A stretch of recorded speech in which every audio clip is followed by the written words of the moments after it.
Beards, Books, and Bourbon is a spoiler-rich environment. If you haven't read or listened to this book, then you should probably go ahead and do that, because we're going to talk about it, and we're going to say all the stuff that you don't want us to say. So go back and read it, or listen to it on audiobook, and then come back and listen to us. Thanks so much, and enjoy the show.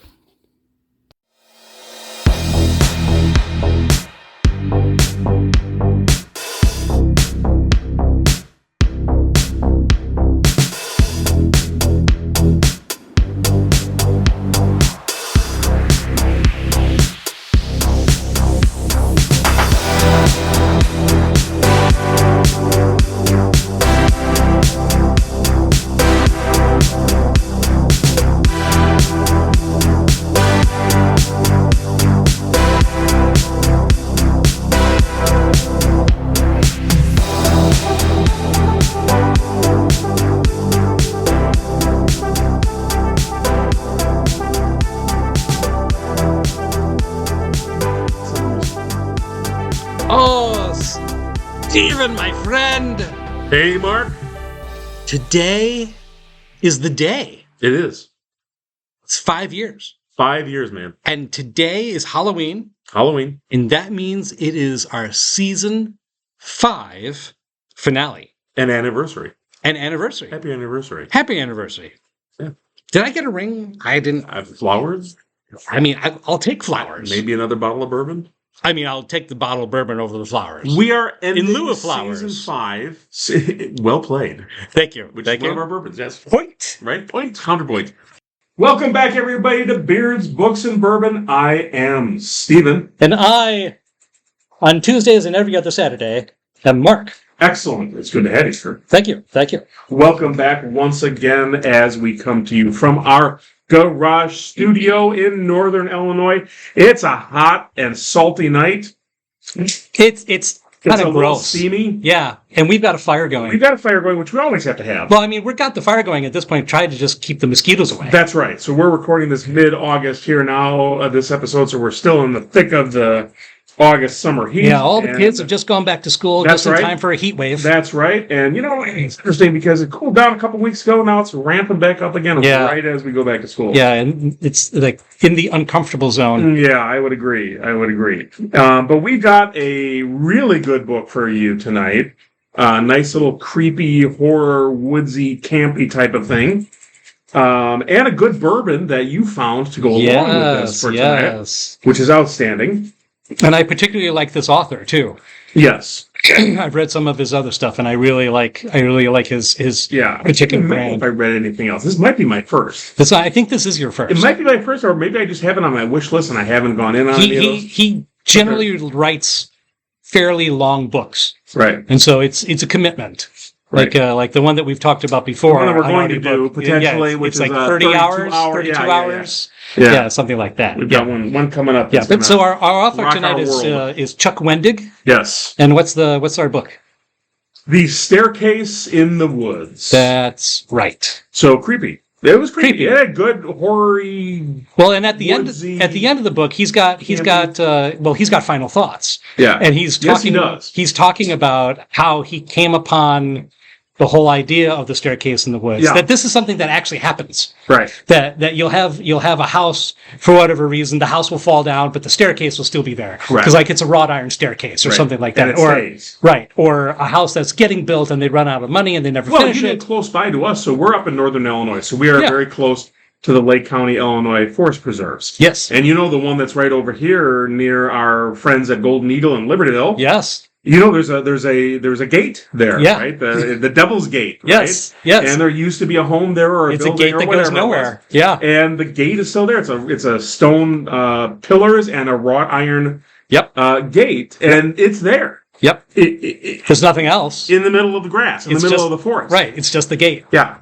So it's got that, and this book we talked about it while we were tasting our pre-show sip, and you're going to introduce that in a minute. Mm-hmm. It has that 80s feel. Yes. That 80s, 90s, stand by me, save me kind of feel. Well, it does. But I think, it's updated for the modern age, right? Oh, yeah. Because they have phones, cell phones. It's very much, it's Gen Xers who have grown up, right? That's right. You know, That's right. Gen Xers or maybe late Gen Xers or early millennials or something like That's that. right. Right around that. Right around there. Yeah. All right. Let me get the light All right, on. our bourbon for the evening. This is a good pick. Tonight You found at the store today. I did. Yeah. Yes, actually yesterday.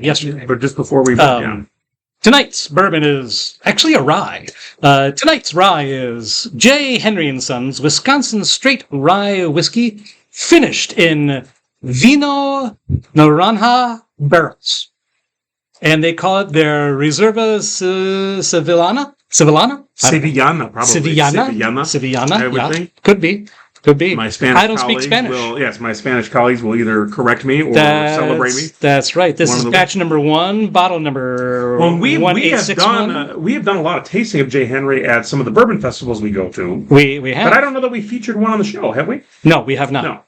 No. This is a 56.5% alcohol by volume. So that comes out to being 113 proof. 113 proof. Yeah. And I should mention, too, for our listeners, that if you go to our link tree, which is available everywhere I post it, including on TikTok, all over the place, I have included a Google document of our show. Mm-hmm. So right now, season 1 is fully documented. I'm slowly working through season 2. We've got 5 seasons, so it's going to take me a while. But the fun part about that is that it includes the name of each episode, the bourbon we feature on the episode, the book, the author, the genre. Yep. Our tasting notes are on there. And it's a document that you can follow along. And if you just want to kind of pick and choose where you want to bounce around our seasons, based on what bourbon you want to try or what book you want to read or listen to, it's going to be a living document. So you will see it in there. You will see it change regularly. You all should be able to link into it and pull up all of season 1 right now. All things change, Stephen. Which is great. If it doesn't change, it's dead. It's dead. It's dead. It's a heat death of the universe. Therefore, it is a living document. The heat death of the universe. The heat death of the universe. That's what it is. But more about that later. Later on. All right. So we are in the world of a group of teenagers. World according to Garth. So we are alternating, of course, similar to what a lot of other tropey books kind of go with. This is a Stand By Me, kind of vibe. There's a group of teenagers, five close friends. Yep. And we hop back and forth between their experiences in their teenage years. Well, like when we did Ronald Malthy's that as well. Blackmouth. Yep. Same thing. Yeah. Same thing. Which actually, and let's stay on the trope for a moment. Those are familiar types of stories. Sure. So each of those, if you take Blackmouth, this one that we're doing tonight, and Stand By Me, those are 4 books that live in that kind of world. The trope each of them have their own pull. Oh, sure, very much so. Which is great. Very much so, but they have a similar kind of dystopian hero's journey going on. But I think that I think one of the reasons why that particular trope works is because everybody loves nostalgia. Even if you didn't live in that time, you loved nostalgia. Yeah. You know, when the movie version of Stand By Me came out. Yep. Everybody loves that movie. Yep. Did you and I grow up in the 1950s? Nope. No. Did we love that movie? Yeah. Everybody did. It pulls you in as a kind of story. Yes. That's where the magic lies. Yes. And you're right. We talked about this before too. There's a relatability to these things. Sure. Do you feel like you're on a journey when you're a teenager? Yeah. Well, are you exploring the world around you? Yeah. Are you running off into the woods? Maybe not, but some do. Yeah. It's a classic story setting, that's for sure. So let's talk about this. So we have I can't remember the location. That escapes me for the moment. And I don't have the book in front of me. Well, I don't know if I ever mentioned it. That's a good question. No, well, they do mention places near the end of the book. They're in Madison, Wisconsin. Mm-hmm. Yeah, they check different places out. Chuck Wendig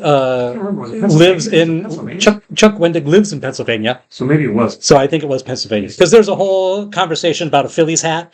That's right. You know, the red color of the Phillies hat. Right around there. Yeah. So let's hit the main characters. We have Maddie. Because, I mean, if you go 45 minutes outside of Philadelphia, you are in rural Pennsylvania. Right. It's a different world. So we have Maddie. Matthew. Maddie Shipman. I have the character listing here. Indeed. Right? He sets the story in motion, so we'll get to that in a moment. We have Owen. Owen Zoikas. Mm-hmm. We have Nick. Is it Zwikas? Zwikas. Nice job there, Zwikas. We have Nick Lobel. Yep. We have Hamish Moore. And we have the one female of the friend group, Lauren Lore Banks. Yes. Okay. Those are our 5 characters. They're bound by, we'll talk about this in a minute, but they're bound by what they came to share as the Covenant. The Covenant. The Covenant. That forms the foundation of their friendship. And do you remember what caused the Covenant to come into being? The disappearance of Maddie. Sort of. It was prior to that. No, I thought it was after that. Hamish was bullied in the high school. Was the formation of the Covenant. The formation of the Covenant. Yes. Yeah, Hamish was bullied. Hamish was bullied, and then they decided that if it's kind of a one for all for one kind of covenant. Mm-hmm. If we're going to be bullied because we're sort of outcasts, right? If we're going to be bullied, we're all going to take care of each other. So when one person is attacked, we go back and attack the perpetrator of the bullying. Right. So Hamish was bullied pretty severely, and they went back after the kids that did that and got them back quite severely. Right. Indeed. Right. Indeed. And it continued on, and so that covenant, but that moved beyond that as well. So Nick, for example, was failing gym. Yeah. And in order for him to pass gym and move on into his junior year, he needed to write an essay, and they knew he wasn't going to write the essay well, so they all banded together, all 4 of them, in fact, and helped Nick write the essay and honor the covenant. And it was that kind of thing. They were there for each other. Yeah, there for each other. Whatever happened to be going on. Her life was marked by, neglect from her mother. She got a job, or she needed to be at certain places. They all banded together and carpooled and drove her to wherever she needed to go. Right. Those types of things. Well, and this is kind of typical of, I don't want to say typical, that's a bad word. This is one of the things that Chuck Wendig is really good at. He writes really well developed characters with a real backstory, and he really has the characters driving the story along. The story is happening, right? There is a staircase in the middle of the woods. It does take them someplace. Right. They go on a horrific journey, but during that horrific journey, it's more about what is happening with the characters internally, than what is actually going on, what the exterior stimulus is, right? Well, let's give the characters, let's give their backstory, because that's an important part. And make sure you check out this book. It's an excellent read. Maddie. Well, we don't want to reveal too much of the backstory because that's half the plot. That's true. That's a good point. Each one is unfolded. Each feeds into Each character, their past is unfolded kind of like an origami crane in reverse. Well, and they've been friends for a long time over the entire length of the story. Yeah, and, through their adolescent formative years. Right.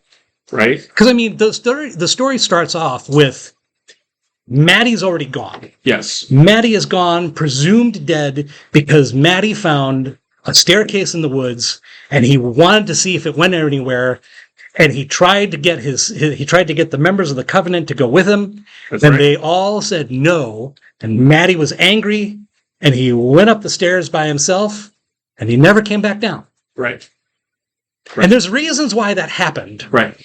There's reasons why he was angry in the first place. There's reasons why the other 4 characters decided not to follow him, even though in every other circumstance, Maddie had always been kind of like the leader of the group. Correct. And on this one fateful time, they don't follow him. Right. He goes alone. They don't honor the covenant. Right. And it has dire circumstances, dire results. Right. Or extenuating circumstances. Wait, no, that's to sleep in sleep in a sea of stars. That's the ship. Yes, the ship. That was the best name. That was the best named ship best that named I ship had ever. Extenuating circumstances. Love it. That was Tchaikovsky, wasn't it? No, that was Paulini. Paolini. Yeah, Yeah, that's right. That's right. That was a good one. that is a good one. So So the setting is such that we have a friend disappear. So we and it's 10 years later. correct. The opening of the story. The opening of the story is 10 years later, and the other three of the other members of the Covenant get an email or a message or something from the fourth one, Mick, who says, "Hey there, jerks. No one ever talks to me anymore. Guess what? Now you have to. I've got cancer. Come and visit." Which is so similar to what happened in It. In some ways, yeah. I mean, and I think that happens a lot. There's one guy who's back or staying, who stays behind, who is and there's still, a kind of a still proverbial invested in the. there's a proverbial call to arms. Mm-hmm. It kind of comes out of the blue, right? And there's a whole lot of backstory on why why it's happening in the first place, and why it's shocking, and nothing is going to be as it seems.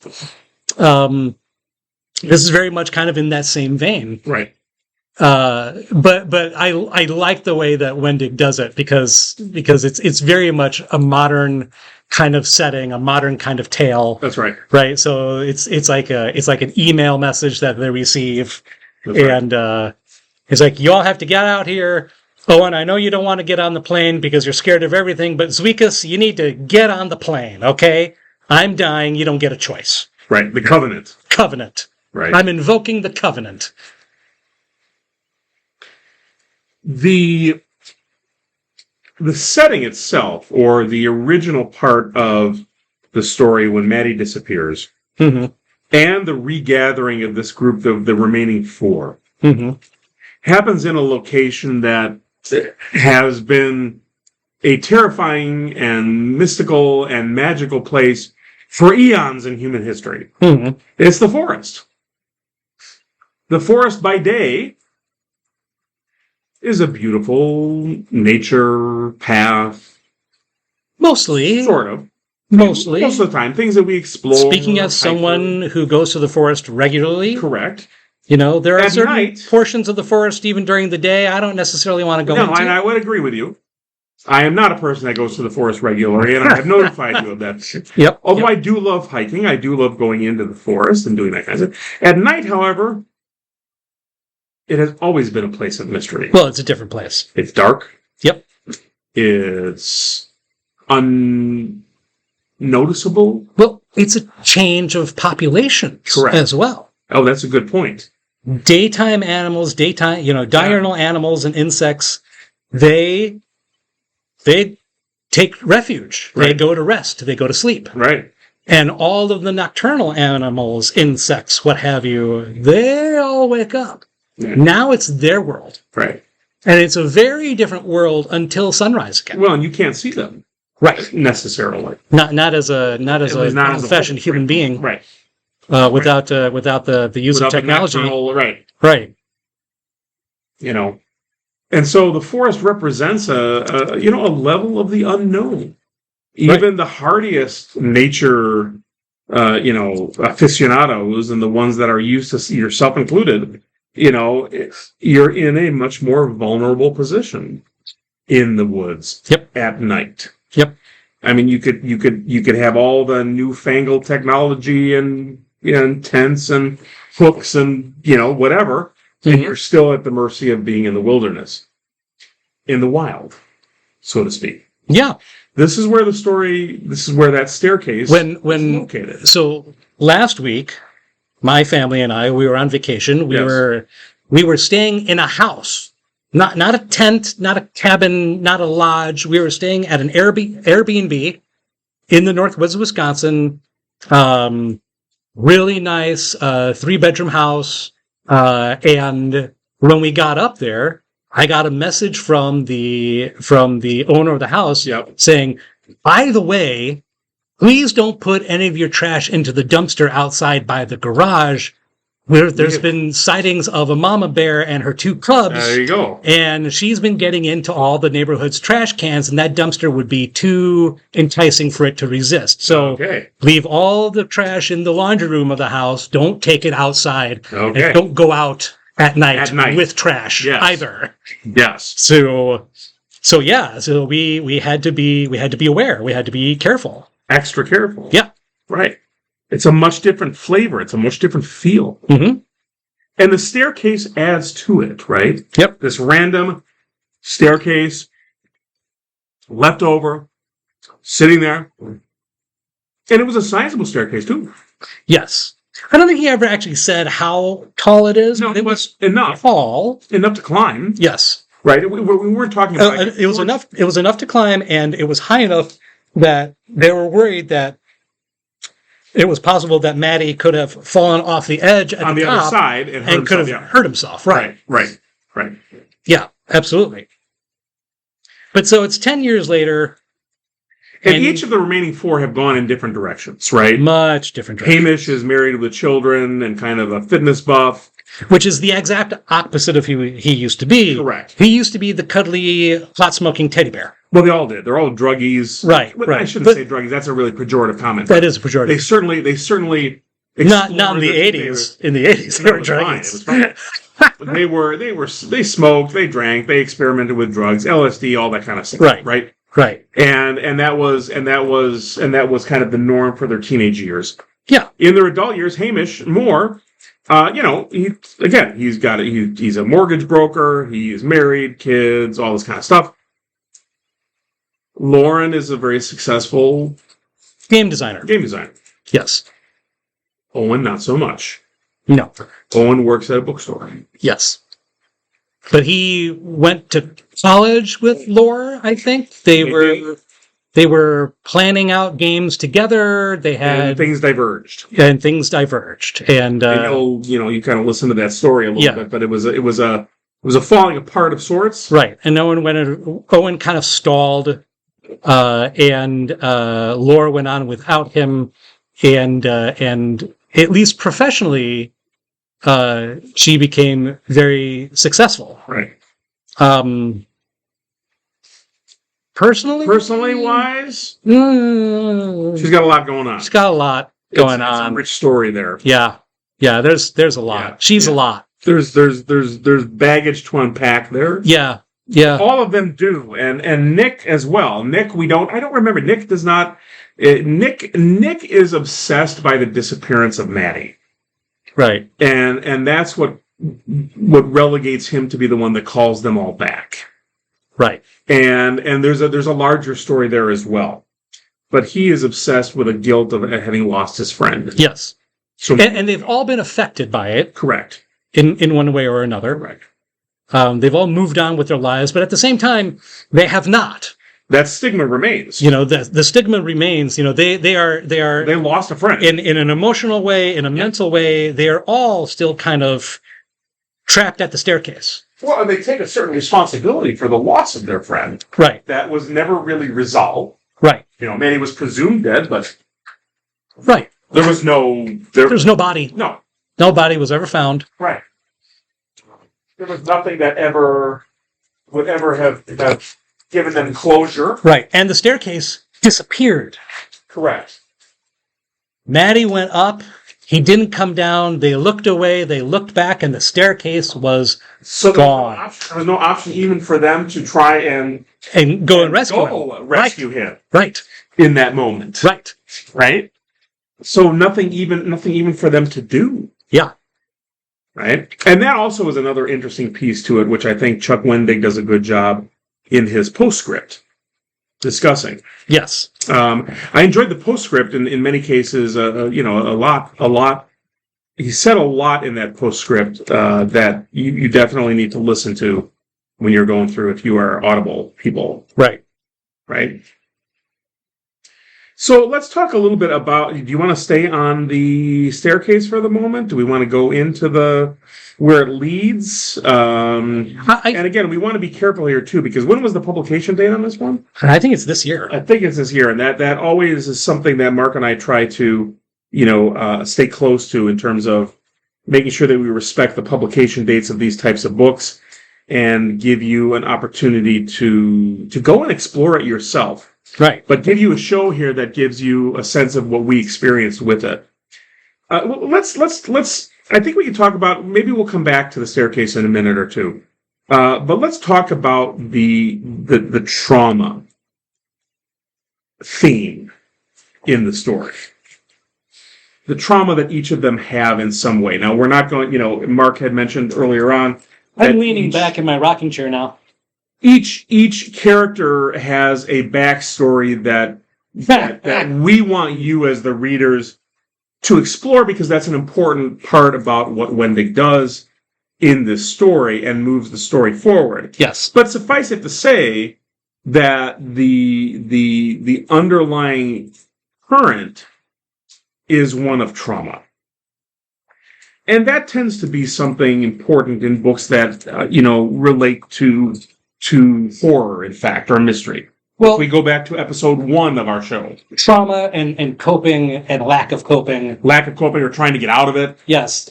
Avoidance. I mean, let's go back to The Shining, our episode 1, our inaugural episode. Yeah. I mean, we talked about trauma up and down in every which way since Wednesday. Yeah.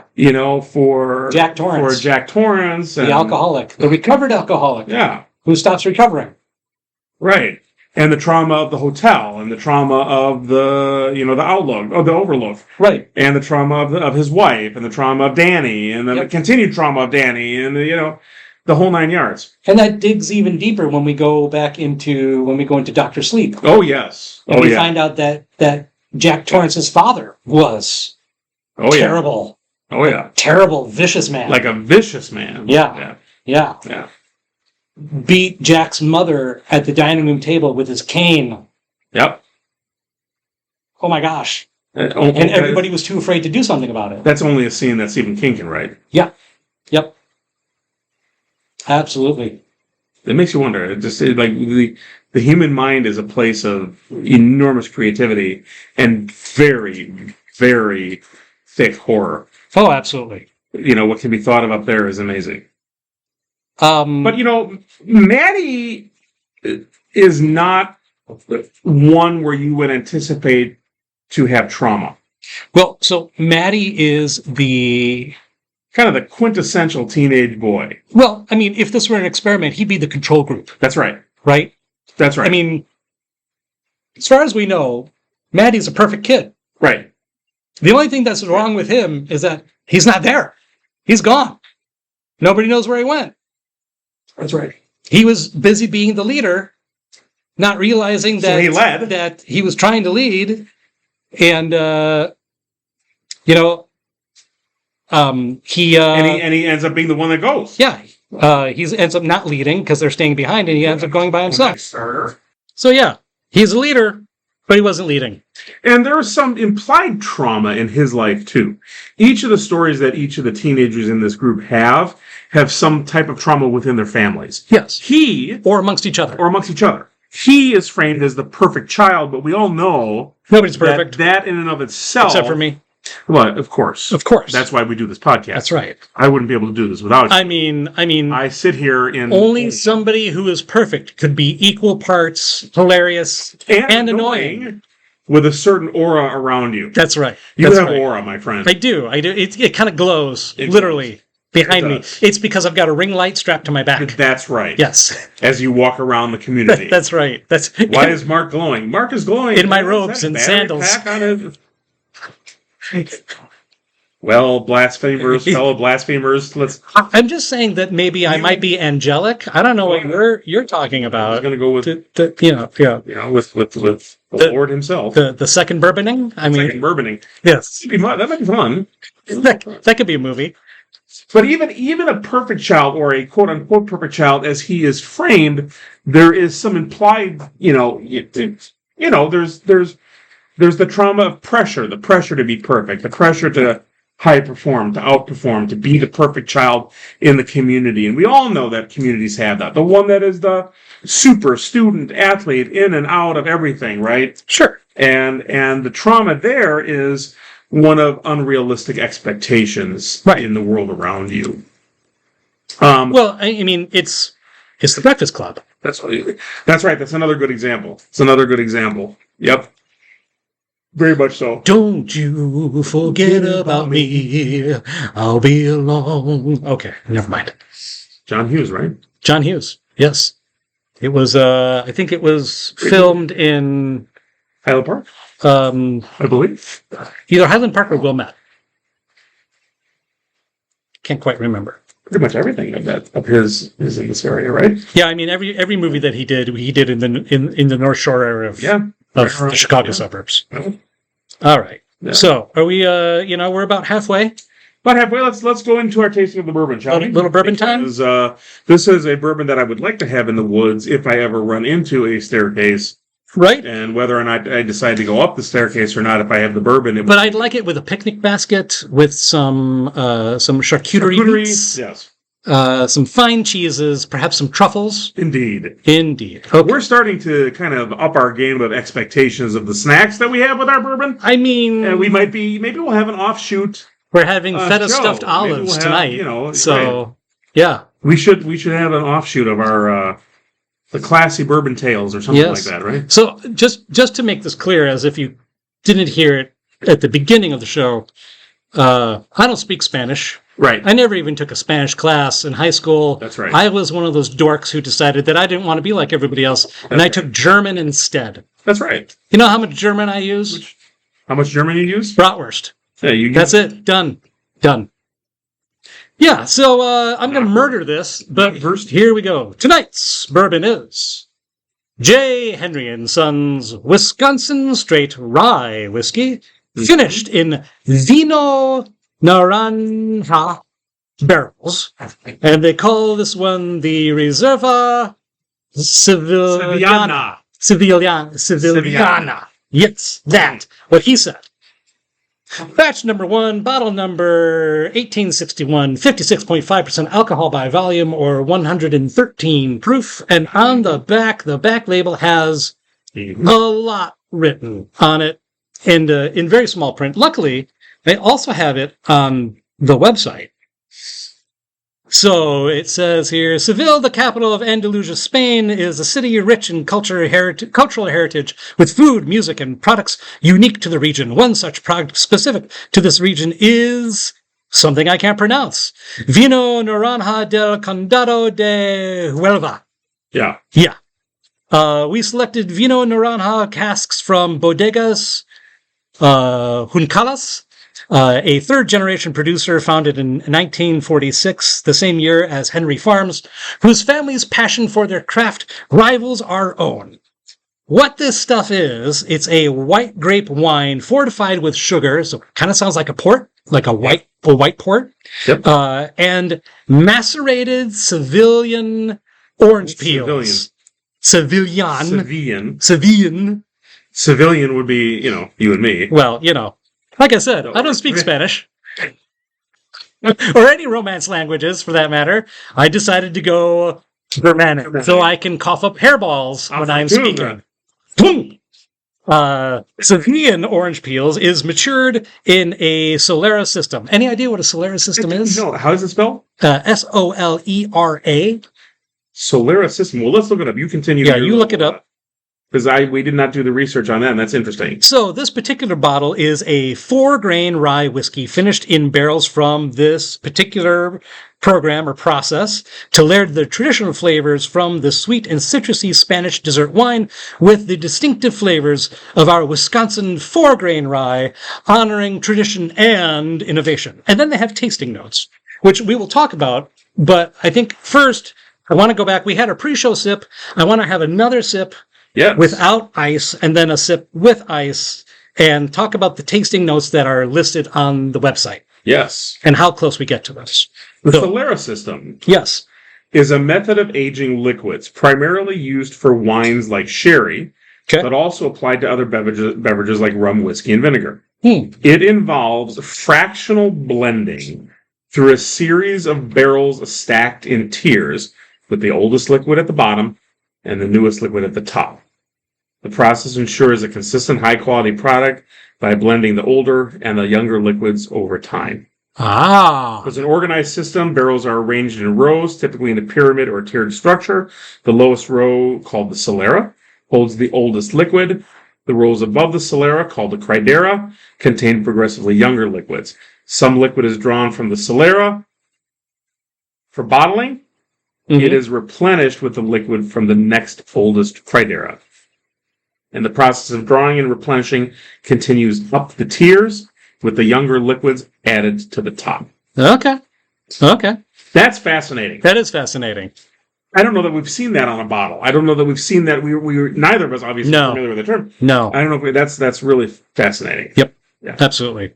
Yeah. All right. So I have a sip. Yes.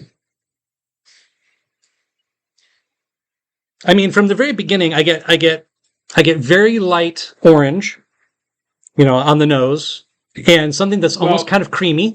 Well, definitely creamy, citrusy, and we talked a little bit about the buttery taste to it. Yes. I mean, when we kind of a brown butter, or a browning of the butter, right?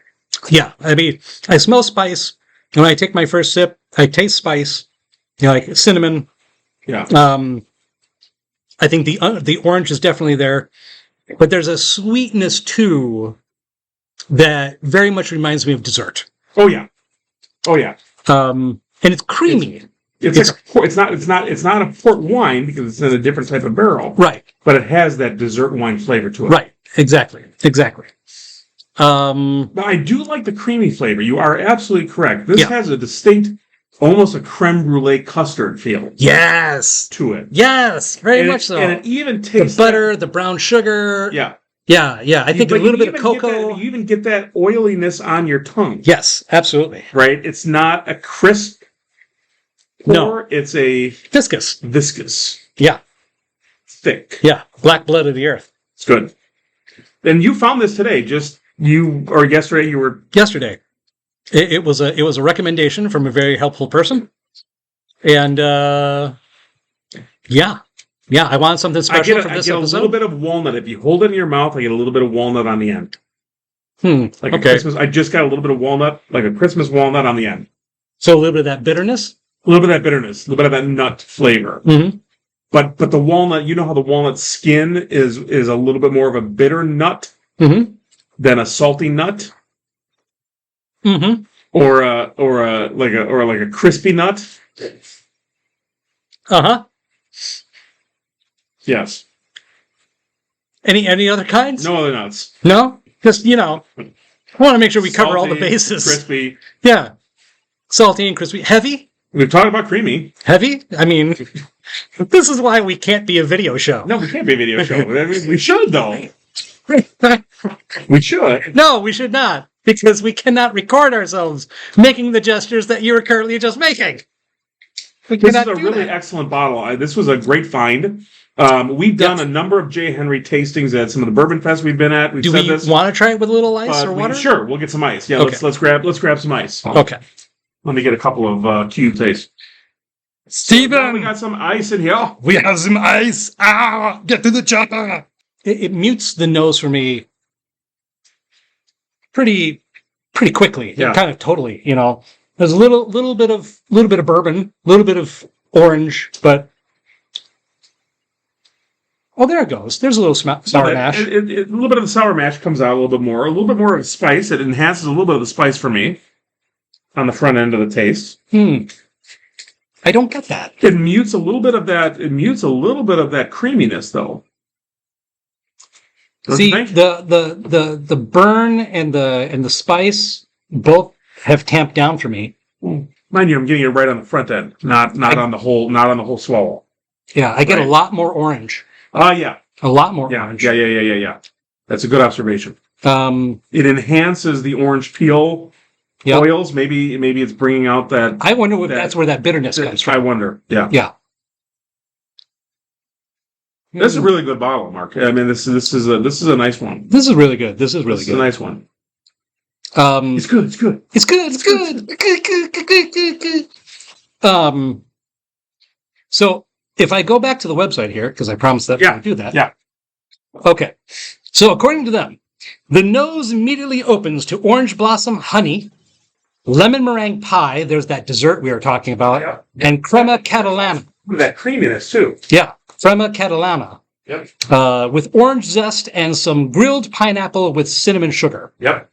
I always kind of marvel at some of these tasting notes. Well, it's the baking spices. So, I mean, you're getting the who came up with grilled pineapple specifically? Right. Specifically. Right.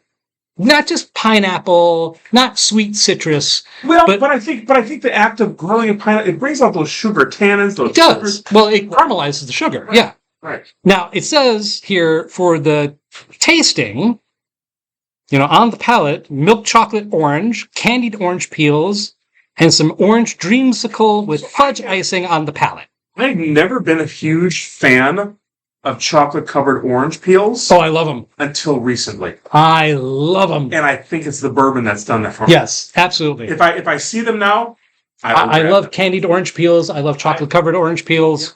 Grab them. So good.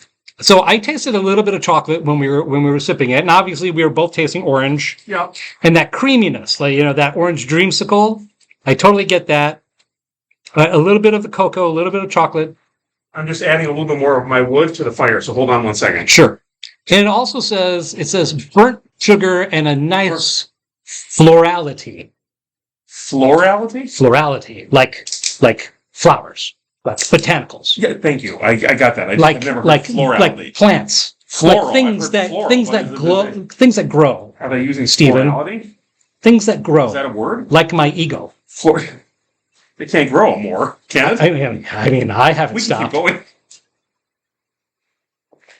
Never enough, never enough. Oh, God. Just find me while I break up some of the water. I don't know if florality is a word. Floral is. Ooh, a nice florality. Floral. Floral. As I try to... It's made from plants, Stephen. Yes, plenty. Finishes very soft with lingering brown butter, milk chocolate, and some ruby red grapefruit with caramelized brown sugar. I do not, on my palate, I am not getting the grapefruit. Neither am I, but I am definitely getting the butter and the sugar. I am definitely getting the butter and the sugar. And I think the tasting notes on this one are really accurate in saying that the brown butter. Yeah, absolutely. That's a very specific taste profile, right? Mm-hmm. Brown butter... And with the ice... It's different than brown sugar. With the ice, I think the brown butter comes out even more. Yeah. And the color is super nice on this. It's super gold. Right. It's nice, super deep amber. Yeah. It's really good. Very rich. Yeah. I would almost say indulgent or even decadent in flavor. I think so. And that cinnamon's got a kick. I mean, it makes my whole tongue tingle. Why? Why, Stephen? That it does. I just can't take you seriously sometimes. When I say that my tongue is tingling? So we've talked a little bit about... that happens. Even men our age. It still does, right? Right, exactly. Somehow, some way. Good night, everybody. Yeah. Mark. Markies. Yeah, Stephen, we're at 43 minutes at this point. So I do want to talk a little bit. I don't want to go further into that. I want to leave the discovery of where the staircase leads to our listeners. Well, yeah, because we've been talking a long time and we haven't gotten off the stairs. Well, no, and we shouldn't. We've talked about the characters a little bit. We talked about trauma. Yep. We talked about the staircase a little bit, and we talked about the covenant. Yep. We don't want to reveal. I don't know. I think this is something that we can. I think that we can reveal this next part. Yeah. Because the majority of the book happens there. Well, that's plus fine. Also, there is a certain logic chain that goes with if one assumes there is a staircase, one also assumes there must be a house attached to it. Right. But let's also talk about. Well, that's fine. Let's. It leads to a house. Yes, it goes to a house. House of Horrors, of course, because it's a horror novel. Let's talk about the liminal nature of the house. Ooh, nice word. Right? Which I really, really like. I'm giving you 3 points for liminal. I get 3 points for that tonight? 3 points for liminal. 3 points for liminal tonight, right? Yep. Yeah, that's one of my favorite words. Oh, I love that. Do you know what I heard in this story, too? Interstices? Yes! Yeah, interstitial? Yes. Did you hear it? I heard interstitial. Yes. The hallway that links the hallway that is the interstitial space between the rooms. Between the rooms. Yes. That was in here. Brilliant. There's my favorite word. That's right. I love interstices or interstitial. I like onomatopoeia. Well, everybody likes onomatopoeia. I got all salty there, didn't I? A little bit. I'm going to back away now. We'll go back into the topic. There's a hedge right over there. If you'd like to back into it. I think if you go deep enough, you'll find Homer Simpson. I love that. I was watching a video the other day of somebody who created a Lego replica of him backing into the you can build the Lego models with all the gears and the the movements as well. It was fantastic. Wow. I gotta find it for you. That's awesome. I will. Anyway, so the liminal spaces, right? You enter in a house, so you enter into kind of a cosmic house, I guess, or if you will, or a house between worlds. Yeah. A pocket realm of its own. Or maybe even a series of pocket realms loosely bound together. Correct. By trauma. I was going to say doors, but yes, trauma. Yeah, and doors. I wasn't going to go that far. And those large liminal spaces. Yes. And I'm not clear as if there is I don't believe there's a time fluctuation in there because they never say. But there's no indication that does exist. What they do know is that they have no way of actually telling time. Right. And so because things are blocked. Right. And so when they're the story goes, they'll say things like, "We've now been in the house for a week." Yeah. We think. But we've now been in the house for a month. But it could be 4 months. I think about Interstellar. Yeah. Exactly. Where they're on the planet for an hour, but it's right. Well, 18 years. Well, that's the thing, right? And where does this space exist, right? So, I mean, if it's outside the laws of the physics of our universe, right, then time means nothing. In fact, as you and I both know, one of the things that all the different scientists within astrophysics tend to agree on is that there's no such thing as time anyway. Right. It's just a human construct. Well, that was Carlo Rovelli. Yes, absolutely. The idea that the only way we know time is because we actually perceive it. Yes. That's why it exists. Yes. But it's a limited or false perception. Correct. Thank you. That our brains can only process experience within a linear time frame. But there's nothing that says that the universe actually operates that way. Right. Yeah. That's just our perceptions. I could keep time in a bottle. Jim Croce. If I could keep Jim Croce in a bottle. What? He's gone, isn't he? He is gone for a really long time. Yeah, it's been a while, hasn't it? It's not too soon. It's not even close to too soon. 30 years, right? Yeah. I mean, as far as I know, he was dead when I was like 5. Maybe you might be right. Oh, Mark, that's in such distaste. You are the man's been dead for 40 years. You're a little salty tonight. I'm a little salty tonight. Pull you off with a little bit of ice or something. I know. I need something. I need a little. Maybe I need a hug. Come here, Stephen. It's because your beard is growing back. It's like I'm still angry. You were annoyed for a week without it. Right? I'm still angry. And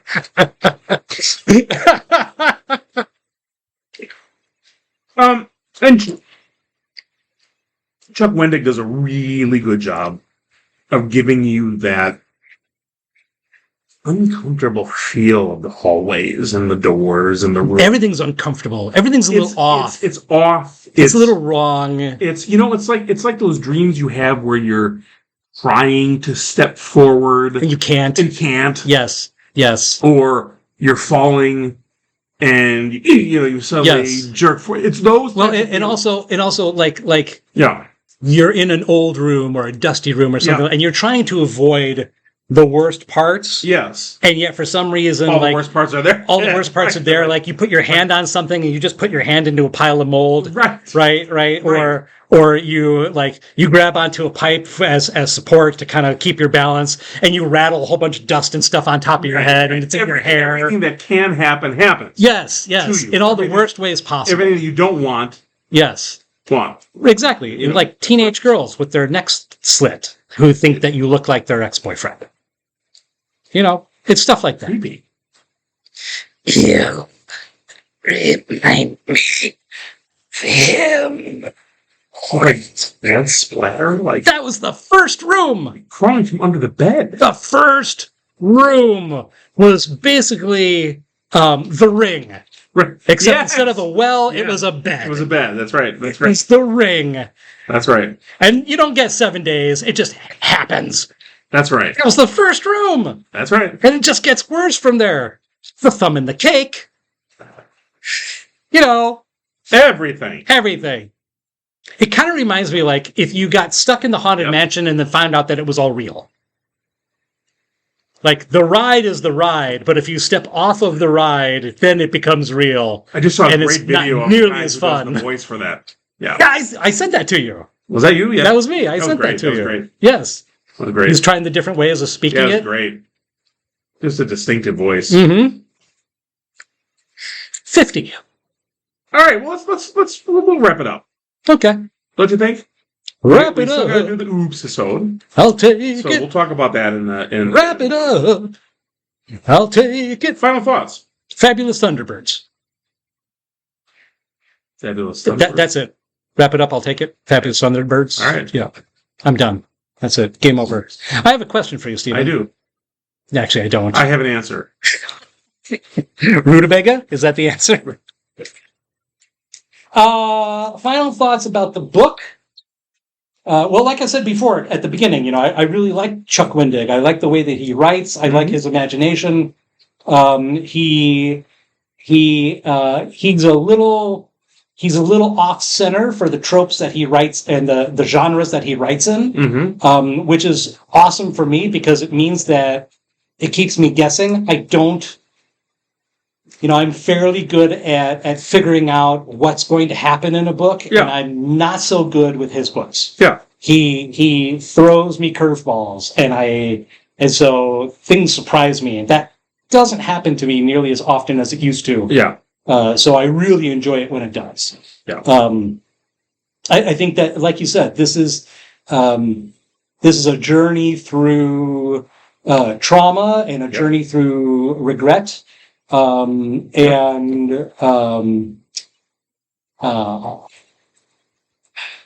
Awareness and accountability. I think so. I think there's an accountability. I like that. I like the accountability factor. I think they're accountable. They are accountable to each other through the covenant, which is going to be my final thought. Yeah. My final thought was all around the covenant. Well, I think lore is all about the idea of a promise. The whole character of lore is about accountability. She is, or at least she wants other people to be accountable. Right. She wants to absolve herself. Yes, she wants to be exempt of her own accountability. Yes.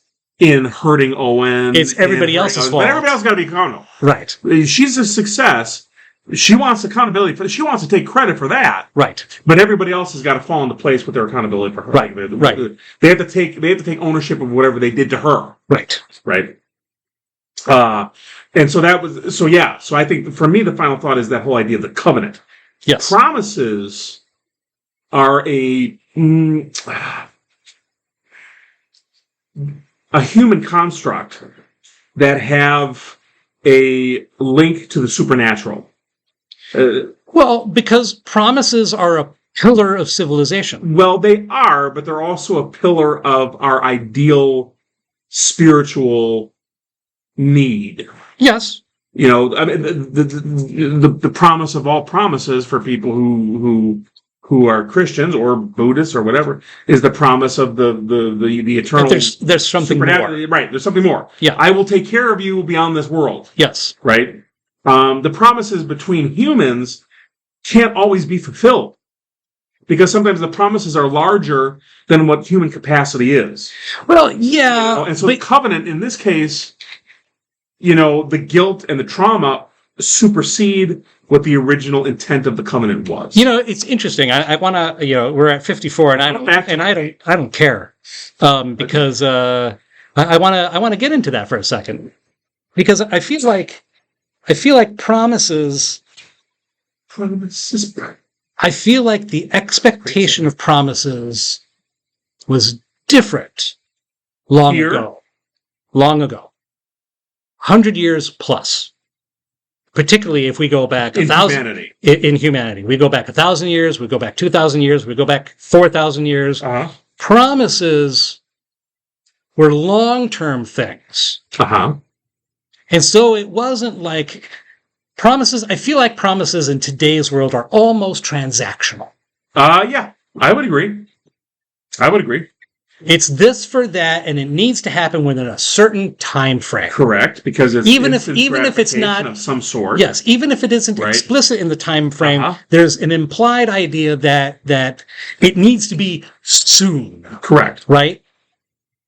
But thousands of years ago, or even just the Middle Ages and the Renaissance, a promise made, even in the early 1900s, a promise made was, I'll fulfill this when I can. Yeah. And there's no time frame. There's no time limit on it.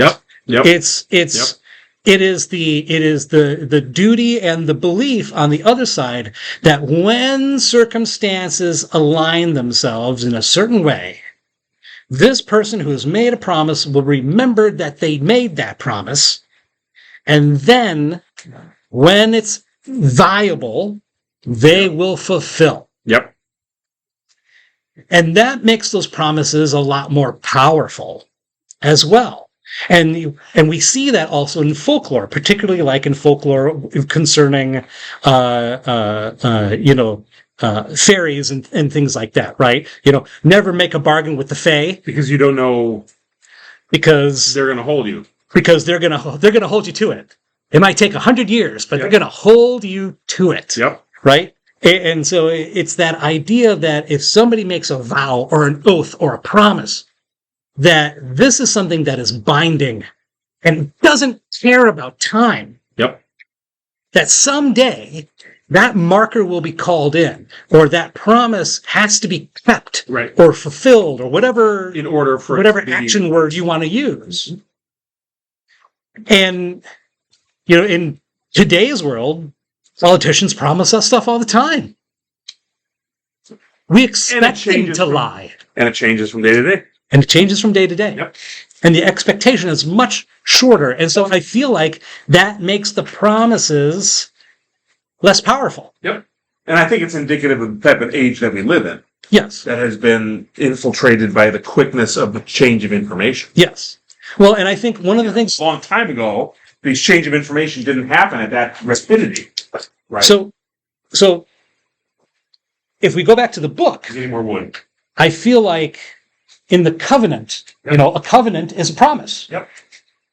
And I feel like they break the covenant because they're afraid.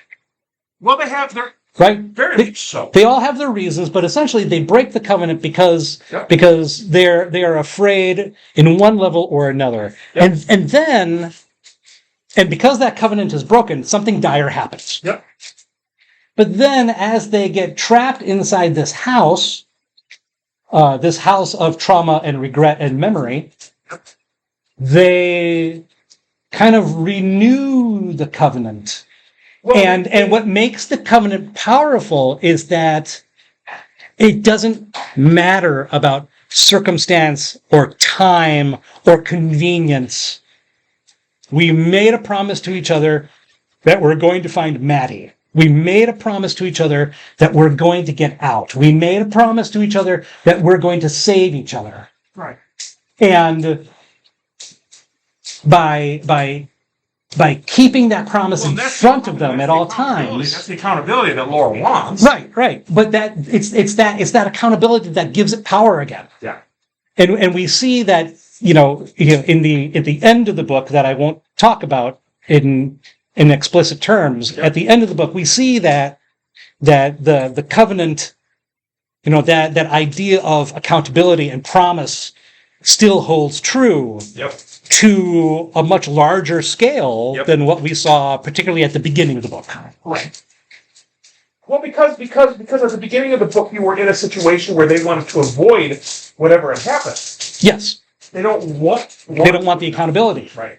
They don't want the responsibility. They don't want the consequences. There's just the abstract fear, too. Yeah.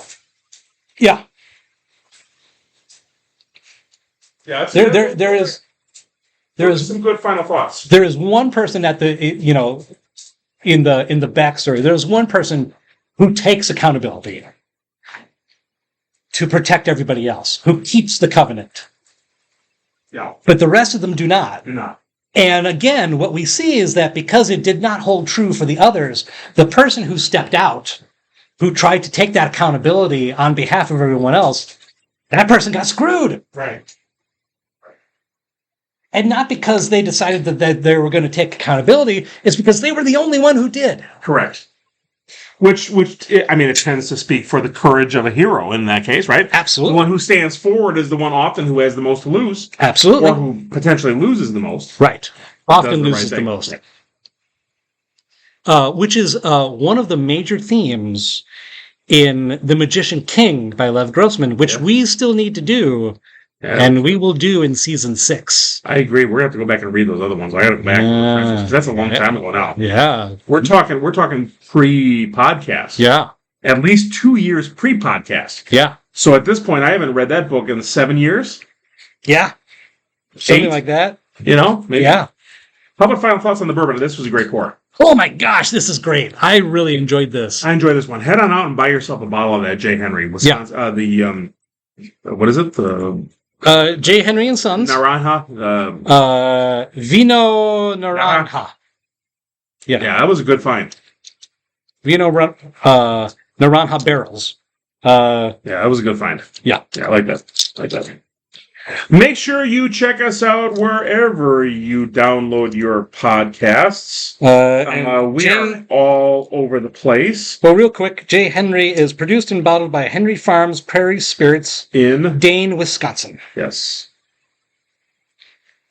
And we are on Apple Podcasts. We are on Spotify. We are on Apple Music. We are on all over the place. This is darn good. It is a darn good one. I enjoy this one, yeah. Leave us some stars. Leave us some stars. Comments. We read them. Leave us some comments. Leave us your firstborn children. Yes. Leave us your car. Yes. 1-800 cars for bourbon? Cars for books? Staircase? 1-800 cars for Chuck Wendig. BBB. 1-800 cars for Chuck Wendig. That's right. We like to climb the ladders of social media, so please leave us some stars and some comments. Well, we want to skulk the ladders of social media. We like to retire and do this full time. We absolutely would. That'd be nice. That would be fun. That would be nice. We appreciate your support. Thank you for letting us into your car, into your AirPods, into your workout routines. Into your soul. Or if you're just playing us in your kitchen while you're cooking a nice chicken parmigiana for the evening. Your minds. We are the staircase in your woods. That's right. And remember, if you're not listening to Beards, Books, and Burden, whether you're going up or down your staircase. You're playing Chutes and Ladders? Maybe. Okay. But you're doing it wrong. Good night, everybody. Good night.